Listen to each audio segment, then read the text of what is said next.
result of looking at the rod and reel as a system, as a unity really, because, well, they're connected and they affect each other. Imagine the reel is say it's that far away from the rod. As you're going through your casting stroke, it's going to be swinging around and affecting, the balance of the rod and the smoothness of the stroke. So now the next logical step is imagine the mass of that reel sharing the axis of the rod.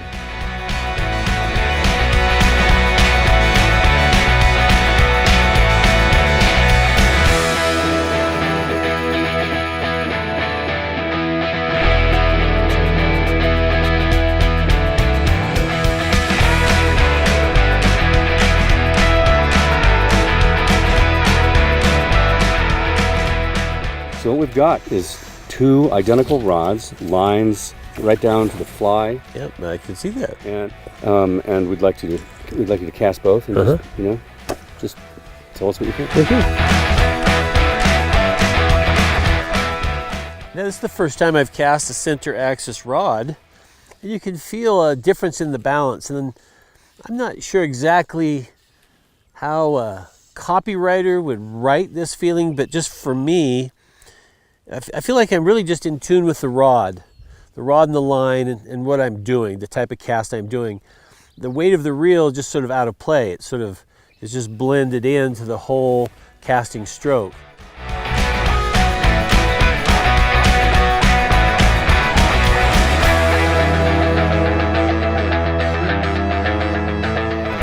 I remember when we were first designing reels, we had the opportunity to meet with some of the leading rod designers in the country and observe how they thought about rod design. First thing that was obvious is they didn't test rods with the reel on them.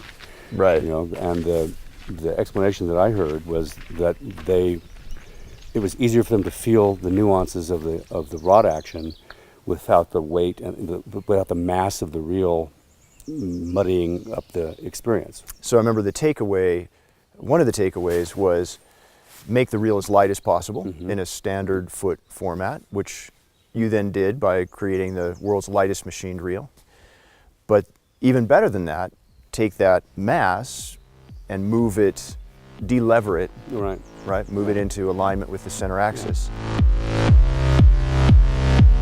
It feels more kind of part of the rod, as opposed to, on the rod. You can just tell a little bit of a difference. The weight on the regular footed reels, you can tell feels down here. I've never really casted or held a rod like this with the reel on the back, So, just my first impression is it feels more like, you're just holding a rod as opposed to a rod with the reel.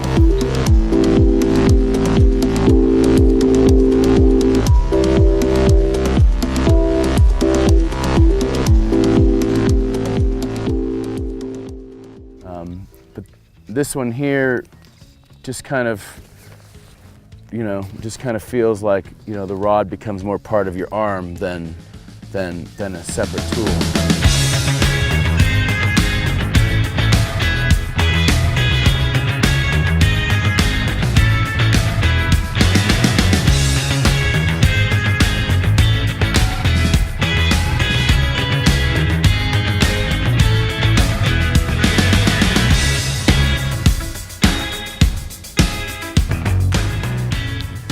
I really didn't think it was going to make that much of a difference.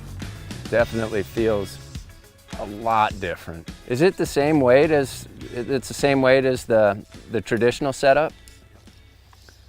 Yeah, it feels way lighter. Well, it's pretty cool how, it is all rod. The roll cast is nice and it doesn't take a lot of work like a lot of the faster action rods. That's kind of what I like about the rod itself. It's easy to manipulate and use. Even on the offhand casting, it's just so smooth. But that's what's really nice about this, because you can actually, when you lean on it, you feel that whole rod.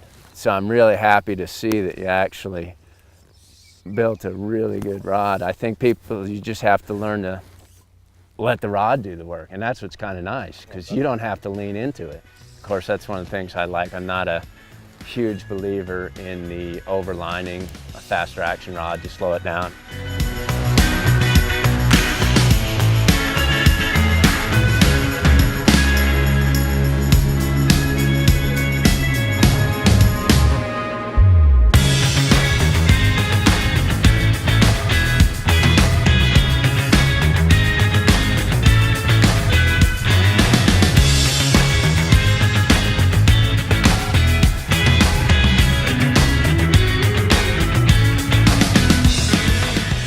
Feels like you're casting the rod and not the rod and the reel. It's sort of interesting. It's small, but I can feel it.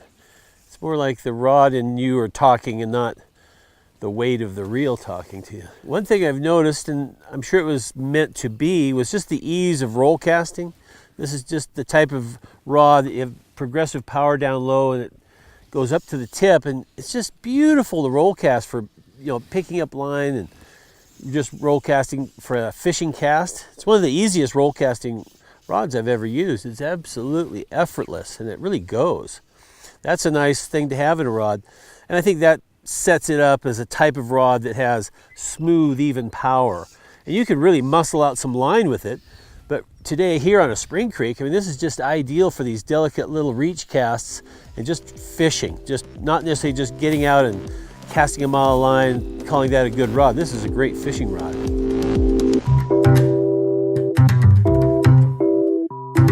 Fundamentally, the better your casting technique, the more this is going to reward you. The quietness of the system is going to really clarify the timing of the loading of the blank and where you are in the casting stroke. It just is going to speak to you very clearly.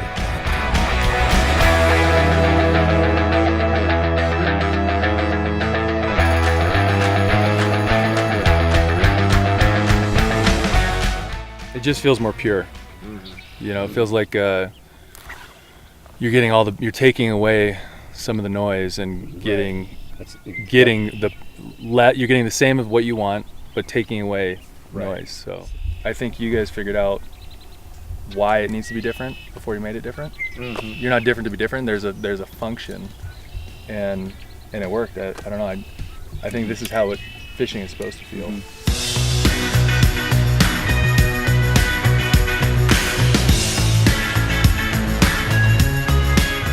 So I was thinking about ways to articulate what I think CA does, and as an archer, that analogy comes to mind. When you're letting loose a good shot, it's just all about the arrow. In your mind, the arrow is all that matters. With fly casting, I think there's a lot of similarity there. There's an arm, there's a reel, there's a rod, but all this is about the line.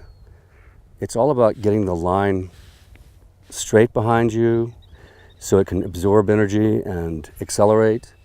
It needs to be as clean as possible. The chattering stuff and the noise that happens with a reel wobbling around sends all this distracting stuff to your brain.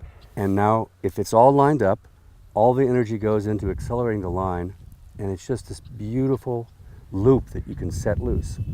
And I think with the CA, your brain goes right to the line, and it just is a connection there without distraction.